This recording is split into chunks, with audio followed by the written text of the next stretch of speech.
कि 7 तरह के स्वप्न होते हैं और कौन सा स्वप्न सिद्ध होता है, कौन सा स्वप्न सही होता है और स्वप्न को किसको बताना चाहिए और किस मुहूर्त का स्वप्न कैसा सिद्ध होता है। उसी तरह ब्रह्म वैवर्त पुराण के अंतर्गत श्री कृष्ण जन्म खंड के अंतर्गत 77वें अध्याय में 32वें नंबर श्लोक पर लिख दिया श्री वेद व्यास जी महाराज कि अगर तुम सोए और सोते से अगर स्वप्न आ गया वो स्वप्न मान्य नहीं। रात्रि को सोए, रात के समय मध्याह्न में स्वप्न आ गया मान्य होगा, पर वो तुम्हें याद नहीं है, स्मरण नहीं है तब। और फिर कहा ब्रह्म मुहूर्त में अगर आपने कोई स्वप्न देख लिया और स्वप्न श्रेष्ठ है, किसी से नहीं कहा, तो वो स्वप्न 2.5 महीना 3 महीने में सिद्ध हो जाता है, सम्मुख में प्रकट हो जाता है। उस स्वप्न की हाँ, स्वप्न में अगर सांप दिख रहा है, स्वप्न में सर्प नजर आ रहा है, पान का पत्ता, तांबुल पान का पत्ता, उस पान के पत्ते पर एक लाल चंदन से सर्प बना और सर्प बनाकर उसका शिव मंदिर में स्पर्श कराकर बहते पानी में छोड़कर आ जाइए, सर्प दिखना बंद। स्वप्न में कभी नहीं दिख सकता सर्प का। आज भी नियम है, शिव जी की बारात निकली थी, सामने से अर्थी आई थी, तब शंकर की बारात निकली थी। हिंदू धर्म की रीति है, आज भी आप कोई अच्छा काम करने जा रहे हो, सामने से अगर मुर्दा आता दिख जाए, अर्थी आती दिख जाए, समझ लेना तुम्हारा काम सफल हो जाएगा, तुम्हारा कार्य सफल हो जाएगा, समझ लेना। आज भी नियम है, सामने से मुर्दा आते दिख जाए तो कार्य सफल है। दिन में देखा हुआ स्वप्न कभी सिद्ध नहीं होता। स्वप्न में किसी मरे हुए व्यक्ति को देख लो, समझ लो कि आज कोई अच्छा काम होने वाला है। किसी अपने व्यक्ति को मरा हुआ देख लिया, समझ लेना उम्र बढ़ गई। तो इसका मतलब ये नहीं है कि तुम शमशान के पास घर बना लो। हाँ, तुम्हारा क्या भरोसा, तो तुम सोचो सीवर वाला महाराज बोला है कि मुर्दे को देखो तो काम सफल होता है, तुमने कहा अपन मकान ही शमशान के पास बनाएंगे, अपन तो प्लाट ही में कर देंगे, तो वहां से रोज आता जाता मुर्दा ही मुर्दा दिखेगा।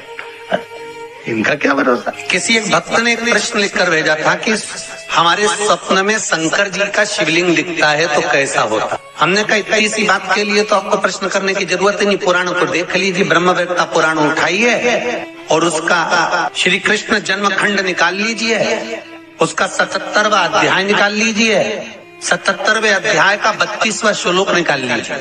ब्रह्म मुहूर्त में तुमने देखा, सुबह का समय है, तुम्हारी बुद्धि में, तुम्हारे विवेक में अगर शिवलिंग का दर्शन हो गया है। जिस बच्चे ने प्रश्न करा है, अगर वो कथा सुन रहा हो, वो कह रहा था कि हमारे गांव में लाइट नहीं रहती तो टीवी नहीं चलती, इसलिए मोबाइल पे सुनते हैं। तो मोबाइल पे अगर सुन रहे हो बेटा तो ध्यान करना कि अगर ब्रह्म मुहूर्त में शिवलिंग का दर्शन किया है तो जिस कार्य में आगे बढ़ोगे उस कार्य में तुमको मात्र 3 महीने में सफलता प्राप्त हो जाएगी। अगर शिवलिंग का दर्शन मात्र चाहे स्वप्न में हो चाहे हकीकत में हो, जीवन की सफलता देता है, वो सफलता प्रदान करता है। शिवलिंग का दर्शन अगर आप स्वप्न में भी कर रहे हो, शिवलिंग का दर्शन आप अगर हकीकत में भी कर रहे हो, वो आपको फल देगा। नाग नागिन का जोड़ा ही ऐसा होता है, पति जाए तो पत्नी बदला लेती है, पत्नी जाए तो पति बदला लेता है। इसलिए हिंदू धर्म की रीति है, गाड़ी के नीचे हाथ में किसी भी रूप में अगर आपसे सर्प मरा है, सर्प की हत्या हुई है, या आपने किसी के द्वारा सर्प पकड़ा कर छुड़वा भी दिया है, तो निवेदन रहता है चांदी का एक नाग नागिन छोटा सा बनाकर, छोटा सा उसको शक्कर के कलश में रखकर बांध कर शिव मंदिर में रखकर आ जाइए, उसको दे दो शिव बाबा को कि अब हमारी तरफ से हमने हाजिरी लगा दी, हमसे दुख, हमसे गलती हुई, हम क्षमा चाहते हैं। गलती मनुष्य से होती है, मानव से होती है, हो गई गलती, अब आपको साथ याद रखिए।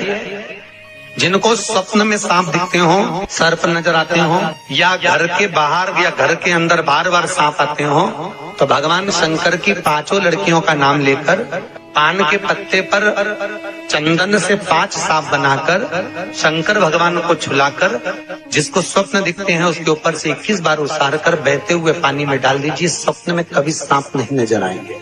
जिनको रात में नींद नहीं आती हो, टेबलेट खाकर सोना पड़ता हो, रात भर नींद नहीं आ रही हो, कुछ मत करो, सोने के पहले भगवान शंकर की 5 लड़कियों का नाम 11-11 बार ले लो, पलंग पर जैसी पड़ो वैसी 11-11 बार नाम ले लो, आपको टेबलेट खाने की जरूरत नहीं पड़ेगी। ऐसी नींद आएगी कि सुबह 6 बजे भी उठना बड़ी मुश्किल से उठोगे तब उठना पड़ेगा, ऐसी चक नींद आती है। घर में सर पा रहा है, आस्तिक मुनि का स्मरण करिए।